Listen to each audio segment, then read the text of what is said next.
Shalom para sahabat Narwastu, salam sehat.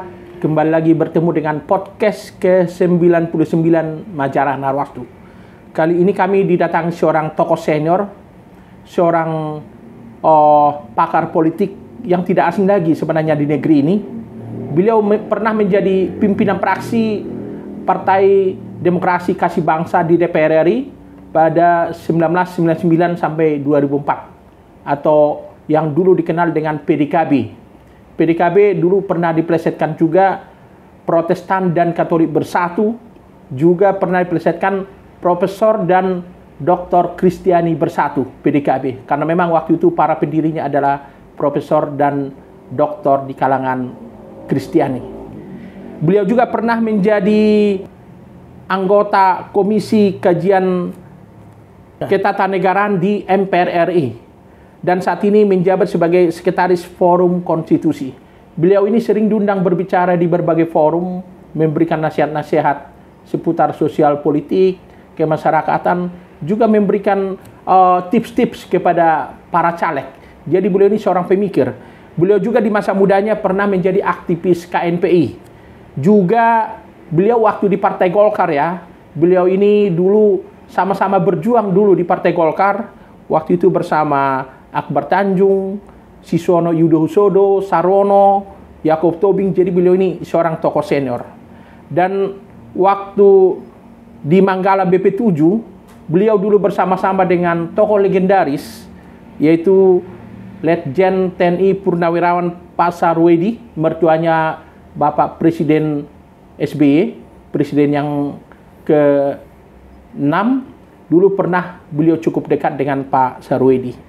Kita akan berbincang nanti dengan beliau, termasuk dulu bagaimana upayanya, perjuangannya dulu untuk membangun PDKB, sebuah partai Kristiani yang pernah hanya punya 5 kursi di DPR RI, tapi bisa membuat praksi sendiri.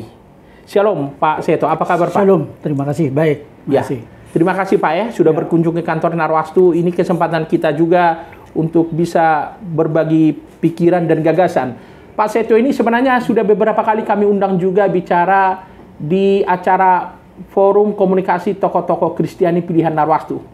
Jadi pemikiran-pemikirannya juga sudah banyak tersebar di majalah Narwastu.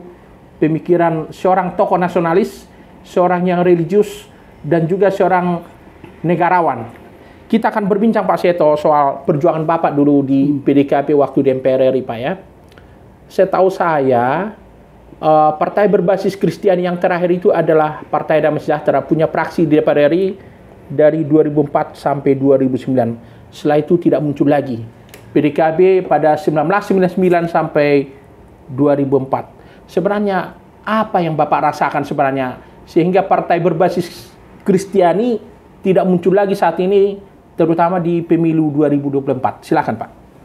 Ya, terima kasih Saudara Conro, terima kasih atas kepercayaannya mengundang saya, dan saya ingin pertama-tama tentu menyampaikan salut pada Saudara Conro yang mampu terus menghidupkan Narwastu demi kepentingan komunikasi di antara kita.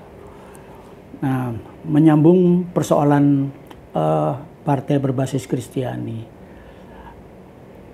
Ada beberapa hal yang menyebabkan dia tidak eksis. Pertama adalah bahwa kita sulit sekali menemukan seorang tokoh Kristiani yang mampu tampil sebagai tokoh nasionalis yang berbasis Kristiani. Seringkali ya saya teringat ya apa yang dikatakan oleh almarhum Pak Sarwono Kusumaatmadjo kira-kira 15 atau bahkan 20 tahun yang lalu sudah mengingatkan pada saya bahwa dulu kalau saya mencari seorang yang bisa dipercaya, kerja baik, jujur, pasti orang Kristen. Sekarang sama saja, korup, nggak bisa dipercaya. Nah, ini sebetulnya pertama-tama intinya. Mampukah kita mencari tokoh Kristiani yang betul-betul berjuang untuk kepentingan nusa dan bangsa berbasis nilai-nilai Kristiani. Itu yang pertama. Dan yang kedua adalah bahwa memang di dalam perkembangan kehidupan politik kita, di mana persoalan material itu sudah menguasai, maka persaingan di dalam menduduki parlemen, di dalam menampilkan diri sebagai partai menjadi semakin keras. Dan karena itu, andai kata sebuah partai Kristiani dianggap membahayakan atau bisa mengurangi dukungan kepada partai tertentu, pasti akan digagalkan. Saya tidak ingin mengatakan bahwa kegagalan PDKB untuk lolos verifikasi karena itu atau lainnya, tapi itu yang harus diantisipasi juga. Karena itu, sekali lagi, kalau mau kita tampil kembali, harus ada kesatuan tekad dan semangat di kalangan umat Kristiani sendiri. Apakah memang kita membutuhkan sebuah partai yang bernuansa, yang disemangati oleh nilai-nilai Kristiani? Kalau iya, ya seluruh kekuatan harus bersatu padu, terutama pimpinan-pimpinan gereja, baik pimpinan gereja Kristen Aras Nasional, KWI dan sebagainya, dukung kalau memang diperlukan. Dan menurut hemat saya, keperluan itu akan muncul andai kata ada jaminan yang saya katakan pertama tadi, ada tokoh yang memang mampu menunjukkan bahwa dia pejuang yang betul-betul demi kepentingan masyarakat bangsa, tapi dengan membawa nilai-nilai Kristiani. Itu persoalan begitu, Pak, partai Kristen itu. Ya, para sahabat Narwastu, perlu juga saya sampaikan, Bapak Gregorius Seto Haryanto ini dulu pernah menjabat sebagai Sekjen PDKB, kemudian Ketua Umum PDKB, dan sekarang menjabat sebagai Ketua Mahkamah Partai PDKB. Jadi beliau masih ada memberi arahan kepada kader-kader PDKB, sekalipun pada verifikasi yang lalu tidak bisa ikut, tidak lolos untuk mengikuti pemilu 2024 yang lalu. Pak Seto, saya juga mau menanyakan begini. Waktu Bapak dulu di DPR RI, pernah bisa membuat satu fraksi tapi cuma 5 orang. Bagaimana ceritanya itu, Pak, kalau kita bernostalgia dulu? Jadi begini, ketika selesai pemilu 99, itu kan berkembang di dalam masyarakat, terutama di media-media sosial, media umum, yang membicarakan bahwa nanti di MPR itu fraksi minimal harus 10. 10 orang? 10 orang. Nah, PDKB waktu itu kan hanya 5. Karena itu waktu itu PDKB mengambil inisiatif mengumpulkan partai-partai yang hanya mendapat suara atau kursi 4, 3, 2, dan 1. Sehingga terkumpullah ada 27 atau 28 saya persisnya ya. Antara 27, 28 kita berkumpul bersama, kemudian menyepakati akan membentuk sebuah fraksi yang kita sebut sebagai fraksi Kesatuan Kebangsaan. Fraksi Kesatuan Kebangsaan. Setelah itu, 1 Oktober kita dilantik, kemudian mulai makan sidang 99 ini, 99, Pak. Ya.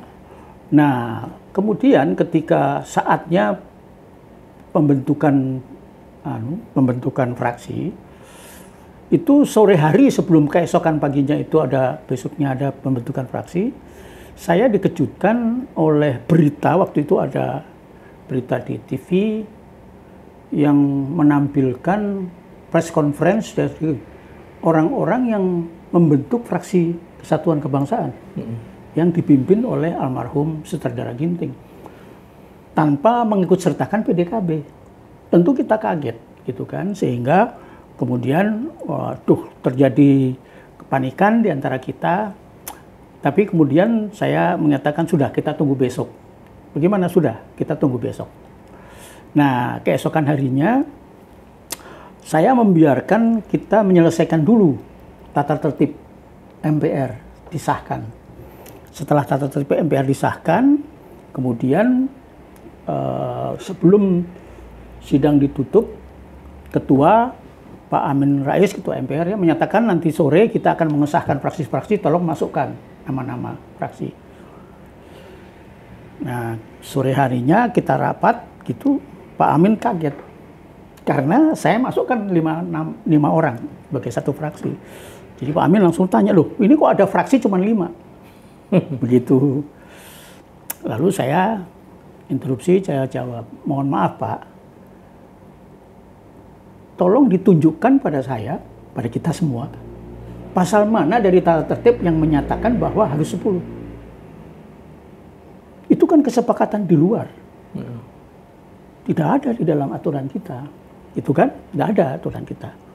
Lalu Bung Yusril interupsi, dia mengatakan, Yusril Issa Mahendra. Ya, Yusril Issa Mahendra waktu itu usul, kalau butuh begini, kita skors, kita perbaiki lagi, kita tambahkan satu ayat yang menyatakan bahwa fraksi harus 10.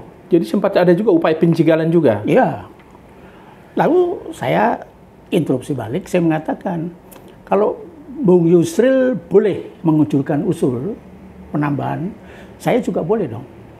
Saya ingin menambahkan usul perubahan dari pasal 1 sampai pasal 100 sekian. Saya tantang begitu, saya pikir kita bikin 3 hari 3 malam. Bingung, ramai semua. Loh, saya bilang saya punya usulan perubahan dari pasal 1 sampai pasal 100 sekian. Kita bicarakan juga dong, gitu kan. Nah, lalu diskors, karena rame skors. Nah, waktu diskors itu saya datangi Marzuki Darusman dan Akbar Tanjung. Karena Akbar Tanjung adalah ketua umum Golkar waktu itu juga, dan Marzuki Darusman ketua fraksi di MPR Golkar. Lalu saya tanya, bagaimana Anda berdua? Apakah Anda betul mau melawan saya? Saya kan tahu, saya bilang. Kalian berdua kan tahu bahwa perbuatan saya ini karena terpaksa. Saya nggak bisa kemana-mana lagi. Semua orang sudah membentuk fraksi, lalu kita mau kemana? Kan? Lalu Akbar mengatakan, sudah. Kita sepakat, Juli 5. Nah itulah. Akhirnya dengan dukungan Golkar, Pak Amin Rais juga setuju kita punya fraksi dengan anggota 5 orang. Begitu ya? Ya. Ya, Pak saya tahu begini. Dan mungkin tambahan lagi ya, ini yang awal-awal memang kita menjadi dikenal. Kan di tengah sidang MPR ada sidang DPR. Nah di dalam sidang DPR itu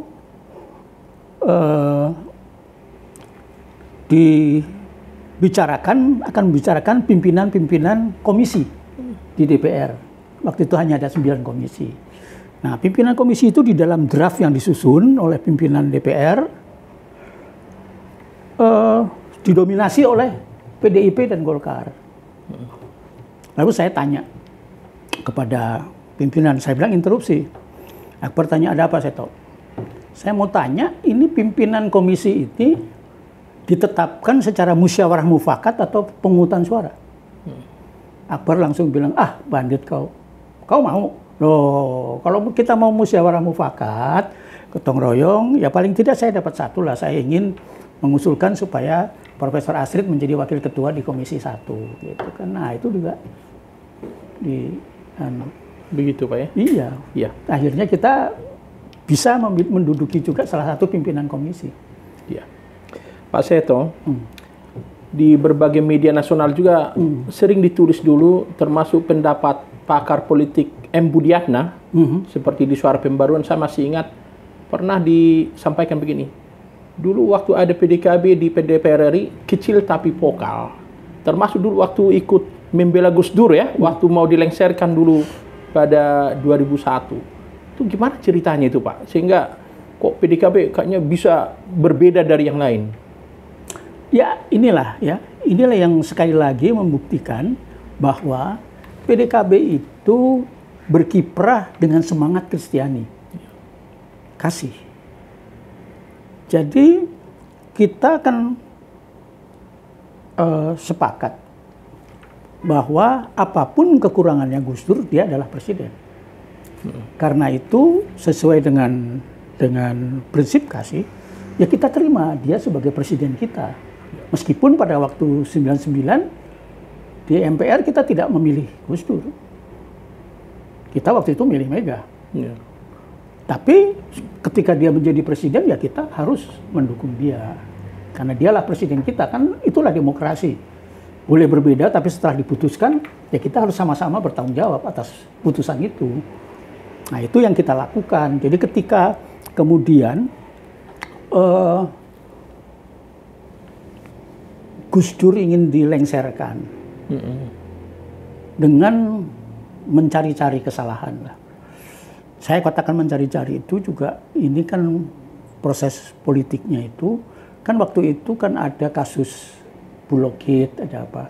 Nah mestinya kan pansusnya itu kan rapatnya bersifat tertutup.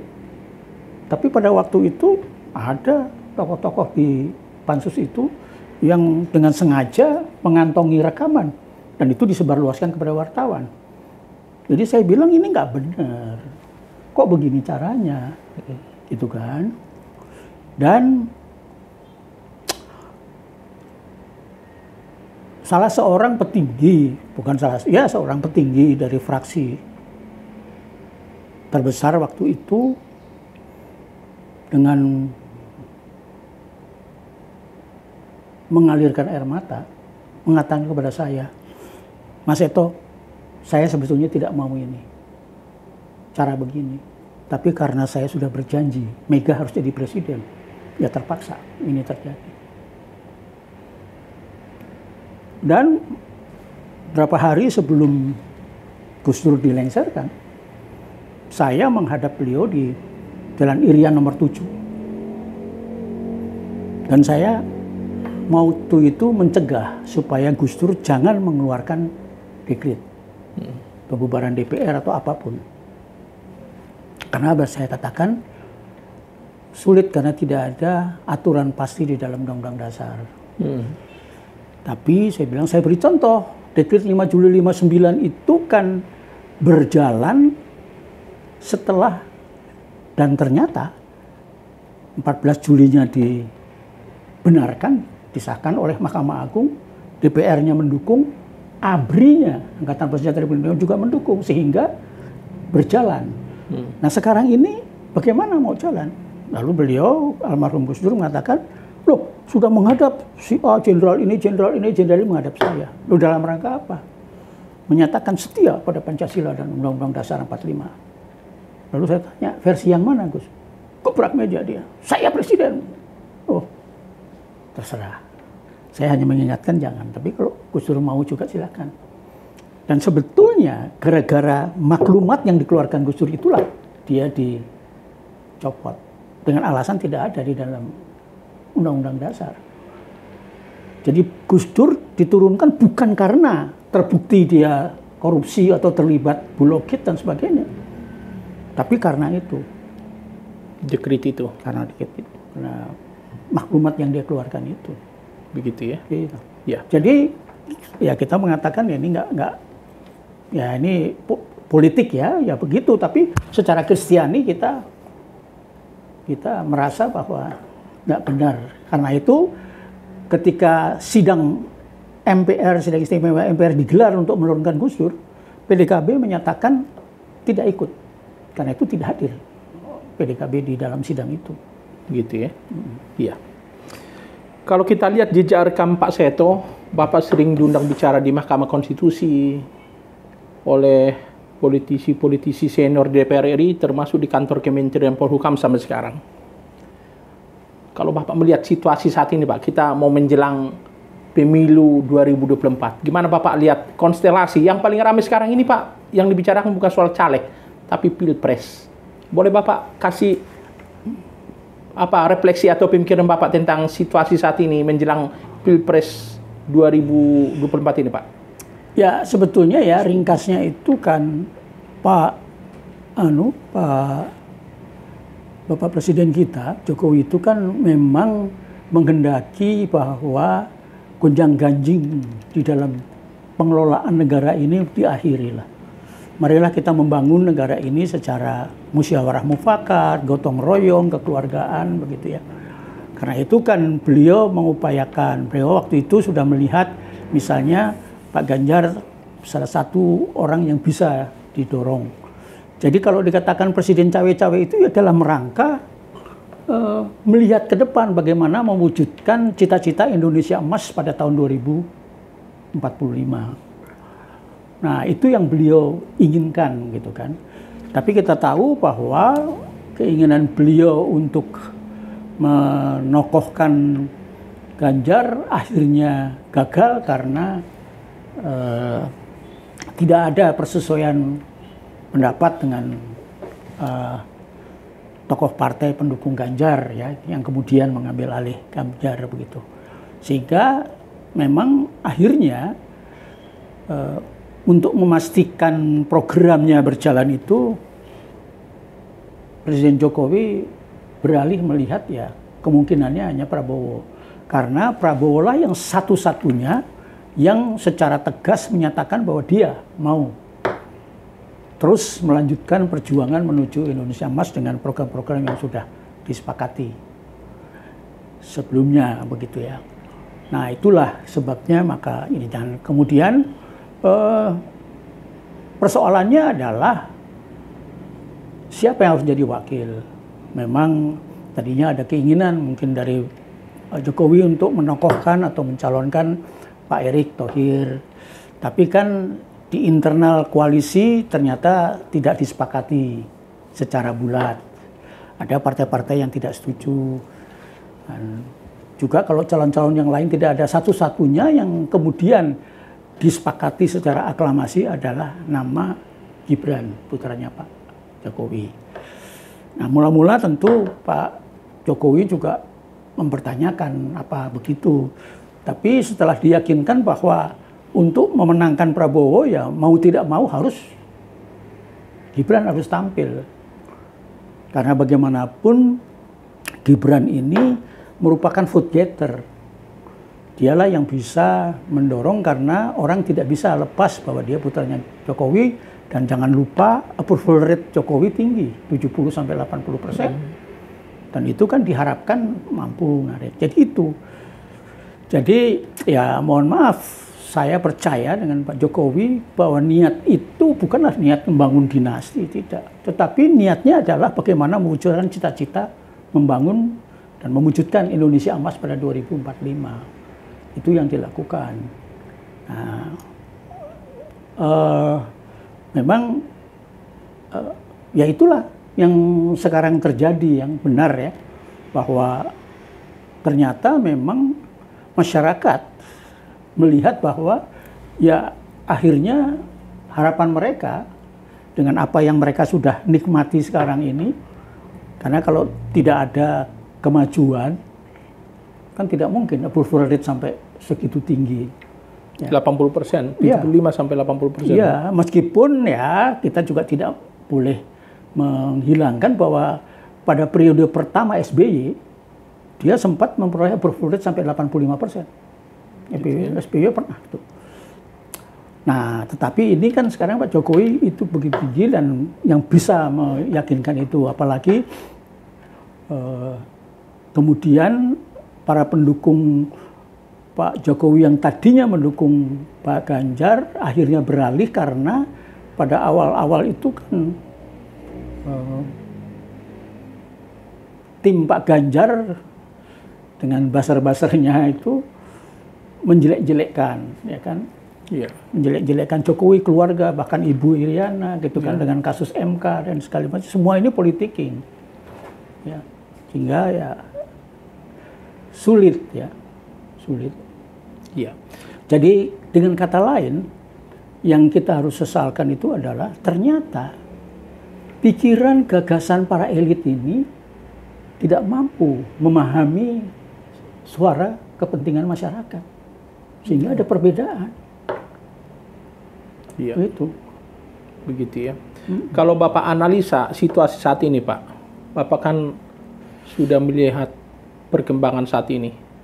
Pada 23 Januari yang lalu, Pak Jokowi pun bilang presiden katanya bisa berkampanye. Itu gimana itu menurut Pak Seto? Ya, pertama tentu ya, itu kan sudah diatur di dalam Undang-Undang Pemilu.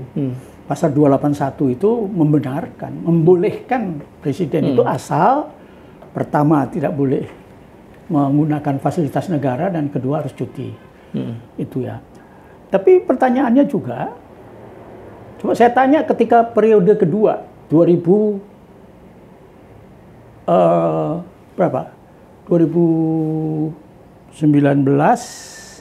2015. Pilpres 2015, 2014, Pilpres 2014. Pak SBY tampil untuk kedua kali. Saya tanya, dia sebagai capres kampanye nggak? Dia kan presiden. Berarti dia tidak boleh memihak. Dia tampil. Pak Jokowi 2019, dia presiden, tapi dia juga capres. Boleh nggak kampanye? Kan dia juga kampanye. Jadi artinya jangan melihat masalah itu terlalu sempit, lalu memberikan analisa-analisa sesuai dengan kepentingan dan kehendaknya sendiri. Kita lihat faktanya, undang-undangnya, secara hukum boleh. Dan itu yang dimaksud oleh, belum tentu juga Pak Jokowi itu akan berkampanye, tetapi dia hanya mengingatkan bahwa boleh presiden itu ikut kampanye. Begitu Pak ya? Iya. Iya. Pak Seto, dibanding Pilpres 2014 dan 2019, nampaknya Pilpres kali ini lebih menarik, Pak. Apalagi saat ini begitu banyaknya tim sukses, termasuk postingan-postingan di media sosial, seperti yang Bapak bilang tadi, adanya buzzer-buzzer gitu. Apa harapan Bapak kepada tokoh-tokoh bangsa ini, atau katakanlah kepada rakyat dalam menyikapi Pilpres 2024 ini? Jadi kalau menurut saya begini, setiap paslon 01, 02, 03 pasti punya kelebihan dan kekurangan masing-masing. Jadi pada hemat saya, mestinya kita secara jujur, secara bijak melihat dari ketiga paslon ini mana yang memang benar-benar setia pada gagasan untuk membangun bangsa ini menuju Indonesia Emas 2045. Karena selama ini pengalaman kita, ganti presiden, ganti program, ganti menteri, ganti program. Akibatnya, ibaratnya Indonesia selama lebih 70 tahun ini berjalan di tempat. Tidak pernah bisa maju. Padahal, selama hampir 10 tahun ini, katakanlah sudah 9 tahun ini, apa yang dicapai Indonesia itu diakui bahkan oleh dunia internasional. Artinya memang Indonesia punya peluang untuk maju. Dan peluang itu tidak boleh dimatikan hanya karena perbedaan kepentingan politik. Nah, ini yang menurut saya harus benar-benar kita simak.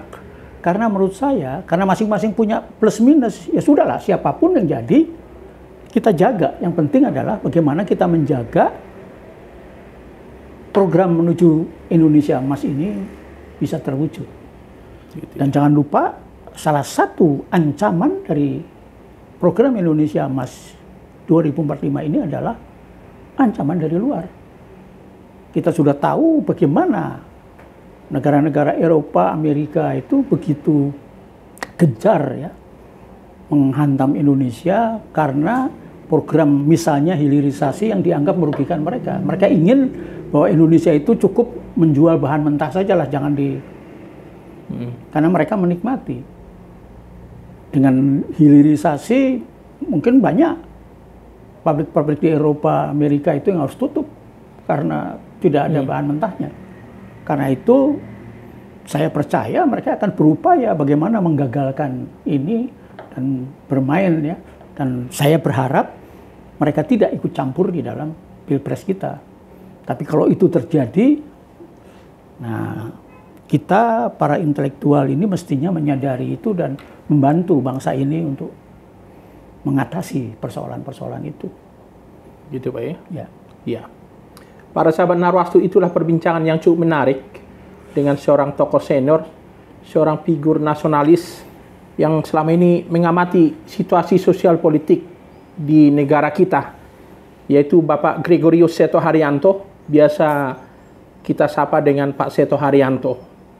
Beliau pernah dulu menjadi anggota DPR RI pada 1999 sampai 2004 dan sampai sekarang masih eksis, diundang sebagai pembicara, memberikan kajian-kajian politik di berbagai lembaga.